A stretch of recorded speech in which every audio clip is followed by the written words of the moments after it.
Often we have to deal with animals, pets, insects, stuff from nature that wreaks havoc on generators. This is actually a new one. We've got a hole.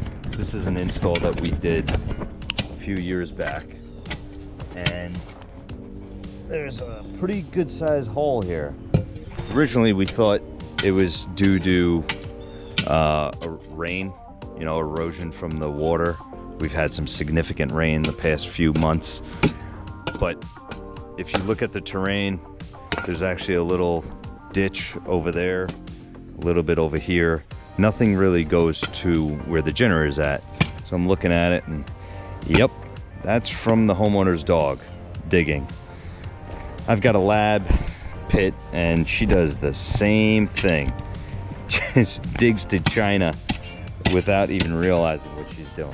She has no idea what she's doing. Anyway, we're gonna put some cinder blocks over here to keep the erosion away and keep the dog away. Hopefully that works. Gonna throw it on time lapse. You don't really need to see what's going on here. Should be fun. Enjoy. Thanks for watching.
So, as you can see, that was a little bit not kosher. It wasn't an orthodox way of installing cinder blocks, but I didn't want to get into moving the unit, getting it out of the way. The unit was level and it had not moved from when we installed this. I think it was like 5 or 6 years ago.